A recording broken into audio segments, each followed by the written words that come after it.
Hello, guys, and welcome to Uncorked, episode 1, a podcast where we get raw and real, all while under the influence. We are your hosts, Katie and Maddison. Thanks for joining us. Before we get started, we're going to go ahead and uncork our first bottle of wine. Here we have, it's called Pacific Fruit Vineyards Sweet Watermelon from Aldi. So that's great. Good price. And we're actually not uncorking it. We're just unscrewing it. Oh, that sound. Just the wine opening. Okay. Let's pour our glasses here. We will try to do a different bottle of wine for each podcast and give you guys a review. I know I like more sweeter wines, but I'm open to trying anything. What about you? Yeah, I like sweet wines. I'm kind of more into the Chardonnay and like Riesling recently. Those are probably my favorite. It's kind of like citrusy wines. Yeah, and they're a little more dry than like sweets. Gotcha. Alrighty.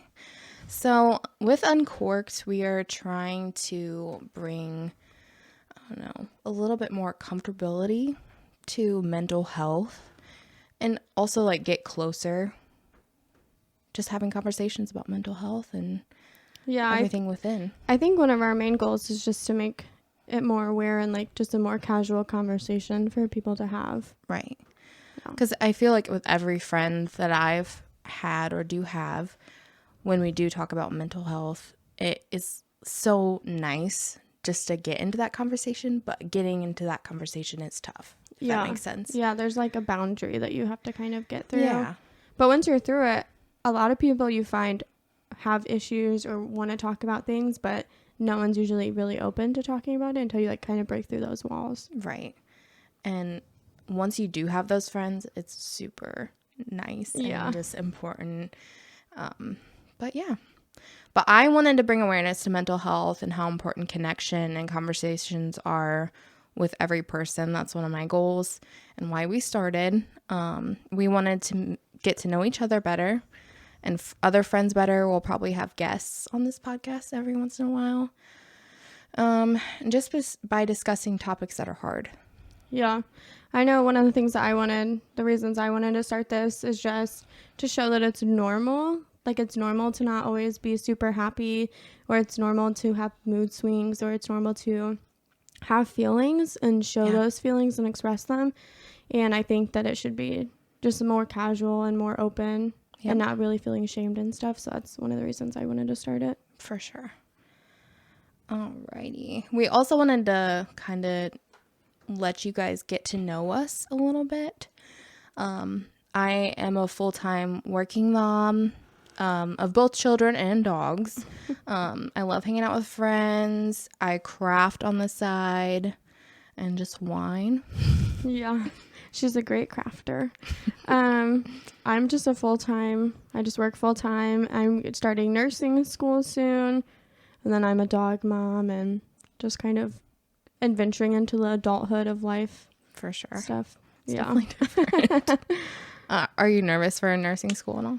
I am nervous just because it's been like kind of a long time coming, I feel like, and just always something I wanted to do. And now just actually doing it, it's just nerve-wracking, like. Right. Actually starting and pursuing it. What is your, you have a master's? I have a bachelor's degree in healthcare administration already. Gotcha. Okay. And I like it, and I love healthcare, which is why I'm going back for nursing, but it's just not fulfilling the needs that I really want fulfilled, which I think nursing will do for me. Definitely. Okay. Alrighty, guys. Well, today's topic, we are just going to be talking why mental health is important and how we came to understand it. Over the years, I've definitely looked into it more and more. When I was younger, though, it wasn't really talked about. Like, my family never got into it. Never. So I think my family has always had mental health. A lot of mental illnesses are hereditary. So a lot of us have this, like, similar mental illnesses. So we all kind of knew about it, but it was never really talked about. It was just kind of like in the closet. Like we knew that we all had our issues. but it was never really like brought open. Yeah. And I feel like that is how it is in most families. Yeah. It's, I don't know why, but it feels like I can get closer to friends easier than family members. I would agree. Which you would think it would be the opposite, but I think with family, like you want your family to see you as like a successful, you know, have your life together kind of person. And you should be able to get vulnerable with your family, but I think most people, especially like you go to Thanksgiving and you want to be like, oh, I have my shit together, like, and all that stuff. Just like show where you've came from and where you are now. Yeah. And you want your family to be proud of you. Right. That's what I've always felt. Yeah. But yeah. When did you first hear or learn about mental health? Well, when I was a child, I was probably in I think I was in 5th grade. I had really bad anger issues, and my mom could not get them under control, so she took me to the doctor, and it was just like an old doctor, and his first solution was like, let's prescribe her medicine. What? Yeah, and I was in 5th grade, so I got prescribed this medicine, had a horrible allergic reaction, was like rushed to the hospital. Oh my God. But then after that, it my mom just dropped it, like it was silent. And then when I was like a sophomore or junior in high school, my mom took me to the doctor again. And then that's finally when I kind of started opening up more, and he finally was like, yeah, I think you have depression. So like sophomore or junior of high school is when I was officially like diagnosed with depression. And then that's when I started on medicine again and stuff, a different type of medicine. And that's kind of when it started for me. Wow. I had no idea about that. Yeah. It's kind of crazy. What about you? When do you think the first time that you... I mean, I definitely heard or like started to learn about it in high school. I literally didn't hear anything about it before then. Psychology, learning about that. Once I got into that subject, I was like hooked. I was like, wow, this makes sense. It's crazy. One of my first jobs, I was a waitress at a small bar in New Haven. And I remember going on the way there, and my heart like started like beating weird, and I called my mom, and I was like, Mom, like something's wrong with my heart, like I don't feel good, I don't know what's going on.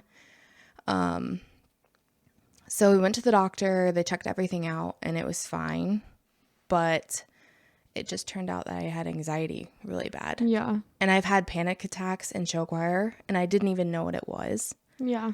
But it's just freaking out for different reasons I didn't even know about. And then over the years, I've just looked into it more and more, and I was like, wow, like this is so important, and why don't we talk about this more? Right. And that was another question that I had. But did your family ever talk about it? My mom kind of talked about it with me more, like she always talked about my problems. She never really opened up that much about her problems or like my grandma's problems. Like we knew that we all had problems, but they're all different. Like we all are different. And so my mom always kind of was just like, why are you always so mad? Or why are you always so angry? Or like, why are you always... Because I would just come home and I would just immediately be mad. Like, and I couldn't explain why I was mad, but I literally was so frustrated, and I would just start freaking out but I would pick something out and be like, oh my God, that shoe is right there. And I would just explode. So that's kind of what started it, but it really wasn't until high school when my great-grandparents passed away and stuff. So I think that's kind of when it was just like more talked about, but up until high school, it wasn't really talked about. It's so frustrating too, because you just want to reach out to somebody when you're that young, but you don't know how. Right. And I think that's why we're here. Just want to let that happen. It was never a priority when I was growing up.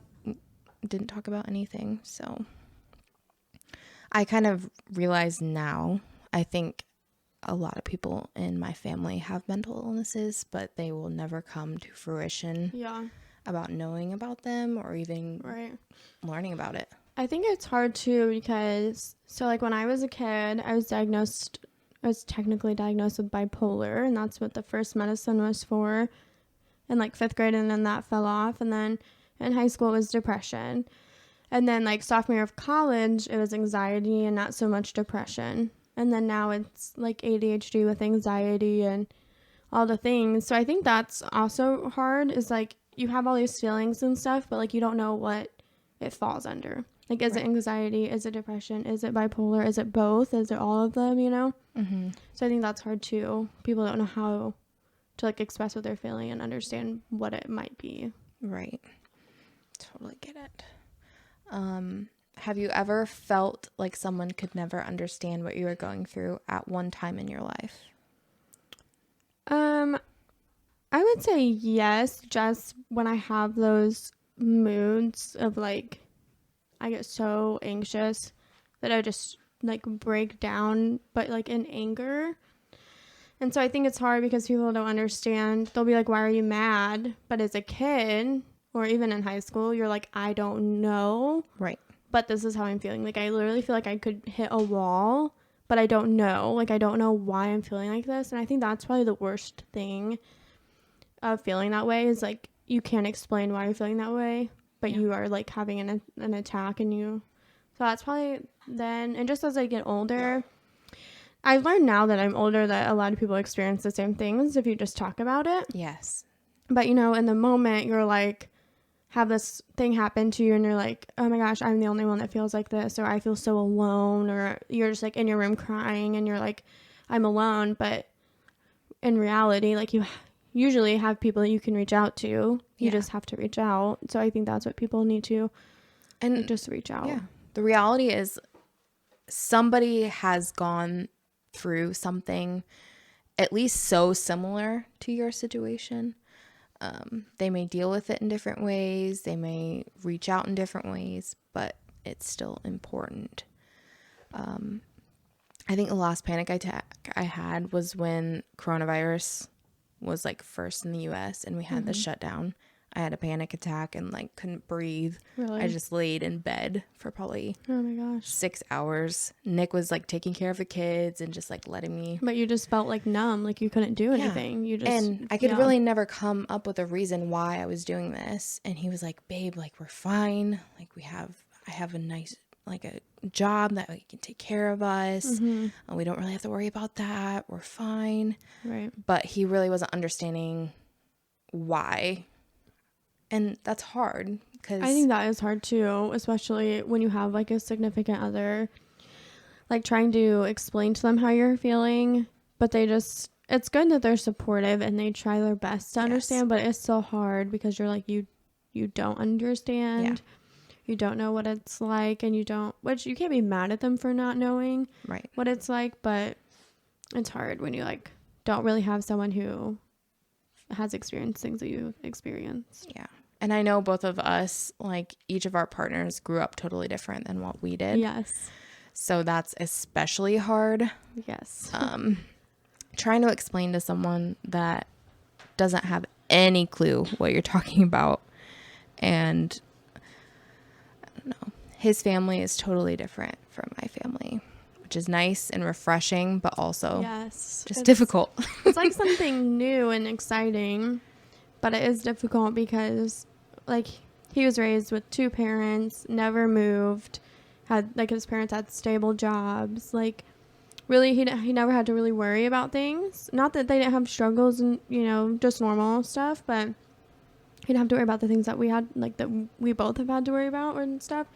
So it's kind of nice, but sometimes it's hard to like try and let him in. Right. And stuff, but same for me. Just a little bit opposite, I think, though. My mom made sure that we had food on the table. We had a nice house. Everything looked nice. And that's great. And I'm thankful for that every day. I'm glad that I was well taken care of as far as that way. But and his family, you know, they moved around a lot, but they were always taken care of. But his mom made sure that they were loved. Yes. Number one. Yeah. So that's kind of how things are different as far as us growing up. But I get where Maddie, like your family, comes from as well. Yeah, I think it's just like my mom is very nurturing. She's the the best nurturer. Like, she always made sure we had what we needed and everything, but there's just things that she like that she kind of put us through and things like that just were hard, and really like a kid should not have been through that. And then 100%. Yeah, and then to just feel just kind of like a breath of fresh air, like you're like, oh my gosh, this is kind of what it's supposed to be like. Right. All right, guys. I did want to talk about why mental health is difficult to talk about. Some of the main reasons people don't want to talk about mental health. So if you'd like to go ahead. Yeah, so a lot of people worry that other people may think that they're weird, or will leave them out and be like, oh, she has issues, or a lot of people say that person's socially awkward, so we don't invite her. Yeah. But she may be socially awkward because she has anxiety. Right. Or she may be socially awkward because she's been bullied, or she may just have resting bitch face. Exactly. Exactly. Or she may want to be your friend. Yeah. You just have to go. Yeah, exactly. And start it. 100%. Just not wanting to be treated any differently for opening up. Yeah. Which I think is just insane, because opening up does bring you closer no matter what. I do get that there are untrustworthy people in this world. So if you do tell them something that will, quote, incriminate you or make them think that you're weird, then just don't talk to those people. And you kind of do have to be aware of that. So know who you're talking to, know that you can trust the person that you are talking to. Yeah, you have to find like your good circle. Like a core group. Like in high school, you just want to be everyone's friend and go to the parties and do all the fun stuff. But then once you get into college and you start getting into your adult life, you realize it's not about that stuff. It's about the people that you know will be there even if you are struggling, or just all the things. The people that will be there when shit gets real. Right. So, yeah, worries that people might spread rumors. That is a big one, I think. Yeah, especially with the younger population, I think, because someone might think it's funny. Yes. If you tell them, they might think it's funny, so they'll tell someone else, and then everything changes. You know, that telephone game, like everything changes once people start spreading. So you just have to be careful who you tell. For sure. Thinking that people might say it's rubbish and you're just being silly. Like, oh, don't worry about that, Maddison. That's not even like a real problem. Yeah. I think that's one of the hardest things to tell people, or like one of the worst things to tell people is like, don't worry about that, or you shouldn't worry about that, because what you worry about and what I worry about is different. Yeah. Everybody's problems is relative. It's like everything's relative. Right. So I don't know. You might be going through something today and I might think that is not a biggest deal, but it's still a big deal to you. Right. So it's still important, and you still made you feel a certain way. Yes. So I think people need to realize to like validate just validate your feelings, and just like, these are my feelings, and it's okay to feel that way. Yeah. Concerns that people will make a big deal about it. I think that goes, like, I know for me, when in high school, and I was telling my mom how I was feeling and things, I mean, she took me to the doctor, and I wasn't even prepared for the appointment. Started as just a physical for sports. And then my mom was like, wait, I think we need to talk about how she's been feeling, and just like kind of sidetracks it. Thing. Yeah. So I think that it's okay to bring stuff up if the person's aware and okay with it as well. Because that person I don't know how to say it, but they have to want to get help. They have to realize that it's not normal. You know, like, it is normal to have issues, but it's not normal. Like, it can be helped to feel the way people feel when they have an actual mental illness. Mm-hmm. Worries that people might say nasty things. Again, with like rumors or just untrustworthy people. You don't need those people in your life. Yes. If they're saying those things about you, or even if it's family, like, You don't need those people in your life. So know that is bad. And if people are making you feel bad, you shouldn't feel obligated to continue that relationship with them. Yes. Why everyone should talk about mental health? I think it's just important because if one person, and this is why we started this, if one person opens up, it's kind of like a chain reaction. For sure. It will give another person courage to open up to their friend. And then it might give that person courage to open up to another person. And then if one person is willing and vulnerable to talk about their problems, it will help other people realize, like, oh, wow, I'm not the only one. Right. No matter what you are going through, I guarantee someone is going through or has gone through something similar to your situation. No matter what. I agree. Yeah. No one should be scorned for talking about their situation or trauma. It's vital that everyone has someone to talk to, no matter who it is, or even to relate to. Yeah. You just have to, and it is hard, but you just have to find your people. Yeah. And I know sometimes it's not family, or like I can tell my mom pretty much anything, but the things that like are from my childhood and stuff are hard, you know, just because they're like involving my childhood. So and you don't know how she's going to react exactly either. And bringing up those difficult, especially childhood traumas, I don't think parents realize how much that impacts someone and how important that is to talk about. And even reaching out to your family or parents about that thing and them to say, oh, that didn't happen, or, oh, that's not how it went down, and them not validating how you feel, that just is awful. Yes. So that's why it's important to have friends. I think because a lot of parents always say, well, you had food and you had a roof. Yeah. You had electricity. You're fine. You're warm. Yes. And they don't understand the little things. As a mom, you know, your kids see and hear and witness all the little things that you do every day. And all the literal sponges. Yeah, literally they take in everything. And I think parents, like our parents, need to realize that we heard every conversation. We saw everything that they did. Yep. And they just don't really want to take accountability for that. But then you find your friend, like me and you, who can talk about those things and share our stories and help each other. Yes. Sorry, I had to burp. Yeah. It's just super important that you do have someone. And if you do have a circle, that's big too. And I know we've had friends over the years that have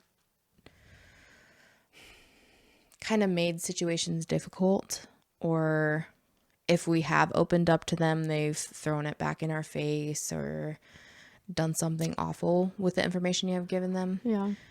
But that's all they can't really do anything to you because you have opened up to them. Does that make sense? Yeah, you shouldn't feel bad if you open up to someone and they try and throw it in your face because you're fighting or something. You shouldn't feel bad. You should just be like, wow, that's so little of you to throw that weakness. Yep. Like, you shouldn't feel worse about yourself because you've already explained that you have that weakness. Right. So you should already accept that you have that weakness and just be like, you know, I opened up. It's fine. Yeah. Okay. Like, thank you for telling me something that I already knew. Yeah. I'm already here. Yeah. Alrighty. And we just wanted to give you guys some tips when discussing mental health. Know that we are not therapists. We are not professionals. Not trained professionals. We do not have licenses of any kind. We are just sharing our experiences to help someone else. For sure. And each week we will be diving deeper into specific topics. We do have a Facebook page. It's called Uncorked, so that's pretty fitting, I think. Yeah, and you can ask to join, and we would love to have more people. Yeah. And you can even like DM us some ideas or different topics that you guys want to talk about or hear about. or even if you want to like learn something. Yeah. So we can look into it, research the things, and we can get in there. But the tips when discussing mental health, the first one that we have is make sure to choose someone that you trust and you can give your validation, or that can give you validation to your feelings. They may not fully understand everything, but if they truly listen to you and you feel better just by talking it out to them, then they are your people. Yeah, you just have to find your people. Sure. If that is your husband or your mom or your best friend, someone that you can just talk to, and that they your may dog. not get it, and they may not understand where you're coming from, but they'll listen. Mm-hmm. And like we said, validate your feelings. Another one is choose the right time to talk to someone. Make sure to understand that people have their own lives as well. I would say just make sure that you're, like, if you're wanting to open up about a conflict or an issue or something, just make sure that you are not coming in hot and heavy. Yeah. Like, make sure you both had some time to breathe and really think about it. Yeah. Or if, like, you are talking to your parents about an issue from your childhood or something, like, make sure that you're coming in and you're realizing that they see things differently. Yeah. They had a totally different perspective to what happened. And yeah, people do have their own lives. If you do want to talk, just be like, hey, Betsy, let's go get a drink at the coffee shop, girl. Exactly. That's what talk. We do. We're like, hey, can we go have a wine night this week? Because we love our wine. Hell yeah. Finding therapy. I think this is probably one of the most important ones, honestly. I personally have never been to therapy. I never really, I've looked into it, but I know it is a financial thing. Huge thing. I went to therapy a few times when I first was in high school or in college. And it was like $100 a visit or something, which for a college student it's a lot. Yeah. If you go like like that's monthly, on my ramen. Yeah. So I don't think, and I could have just had a wrong therapist. Oh, man. I just don't think I got out of it what I needed. And I know that therapists are different. They all have their different practices and their different ways. But I do know people who have done therapy and who love it and who have seen true results. And I know people who literally just go like once a year, or if something traumatic happens, they'll make an appointment. Gotcha. And they don't go like on a regular basis. So I know people who do go on like a regular scheduled basis. I think I would love that, to go just and regularly. Just talk to someone. Yeah. They're there to they get paid to listen to Yeah, you. Literally, And that's they their job. and they give you homework. So like a lot of times they would give me, like, they would just go home and write something every night before bed, or how you're feeling, or whatever the case may be. It was nice. It's not for everyone, but there's so many. If you don't want to talk face to face to someone, there's text therapists. Mm-hmm. There's like a Christian text therapist that you like literally just text a number and someone from their like center reaches out to you and you just communicate that way, or FaceTime, or there's so many different options. And I know one of the biggest things is like, make sure your therapist is just giving you the tools to do what you're supposed to do, instead of being reliable. Like or even like telling you what to do. Mm-hmm. They shouldn't be telling you what to do. They should give you the tools to help you get through what you're going through. So next time something happens or you have an anxiety attack, you know what to do. This is what you should do. Talk about the good as well as the bad. Yeah, I think that's so important, especially for me. Just realizing, like, I can think about all these bad things that happened today, and I constantly do. I think about every bad thing that happened or could happen. Mm-hmm. And then sometimes I have to sit there and be like, so sometimes I'm like, I have such a small house and I don't make a lot of money, but also I have to remember to sit there and be like, I'm grateful that I have a house that I get to live in with with my boyfriend and my dogs. And so you have to realize that there is some good. Right. But also realize that it's okay to feel the bad and understand that there is bad. That's how it is for me as well, especially being a mom. I feel like I screw up on the fucking daily as being a mom. And I was talking to Nick about this. the other day, I was like, I'm so afraid that I'm gonna like fuck up my kids the way that I feel like I was fucked up as a kid. Yeah. And he was like, well, why do you focus on that? Like, you are such a good mom, and like, you do this, this, and this, and this for them, and you shouldn't worry about that. And I'm like, well, I still feel bad about doing this. But just know that every single mom out there has those feelings.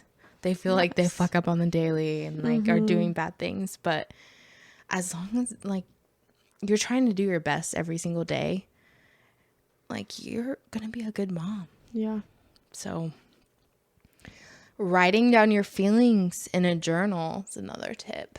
I feel like this is very important. That's a good tip. I started writing in a journal when I was in high school because I would be so angry all the time. Just like, oh my God. So I would just write like crazy. And I got out of the habit for a while, but I still write if I have a really bad day or I'm just feeling some type of way and I feel like I don't have someone to call or something. I'll write it down. And as soon as you write it down, you feel 10 times better because it's out on paper. It kind of feels like you talk to someone. Yeah. And then sometimes it's cool to go back and look through my journals and be like, wow, I really was feeling this way 2 years ago or whatever. And it kind of brings you like your own self-validation, because this thing did happen. This is how I felt. Like, and there's a reason why you felt that way. Exactly. Yeah. But remember, most importantly, that you are never alone. Never, ever, ever, ever alone, guys. There is always someone that will talk to you, no matter what, even if it's the barista at Starbucks. I don't know. I think that, like, to just recap on everything, like, that's the main reason that we wanted to do this, because we became friends like 4 or 5 years ago. And over the years, we've just discovered that we have similar backgrounds, or that we both feel certain ways and have anxiety and all these things. So once you find those people, or once you just open up and literally talk to anyone, you'll realize like, wow, it's okay to feel this way. And, you know, and then you can get help and figure out how to manage it and things like that. Yeah. I don't know. There's just been times like where we just like cry together because we're just having a shitty day or whatever. Just like fucking do it. Just everyone has, and I think that's someone who looks like they have their shit together. They get in their car and they cry. Yeah. Or they get home from work and they cry. Or they're the ones that wake up at 4 a.m. to go to the gym to be perfect, to go to work to be perfect and live their life. But then they get home and they're lonely, or everyone has their struggles and they're not all the same. Yep. And I think people need to realize, even though my struggles may not be as bad as someone else's, it's still a struggle and it's still my feelings. Yep. Alrighty, guys. I think that's it as far as just talking about why we wanted to do this podcast. Just our intro video to break the ice. And let you guys get to know us a little bit better. Yeah. Again, I'm Katie. Madison. And we're just here for you guys. Don't be afraid to just message us and just let us know what is going on in your life. We will listen.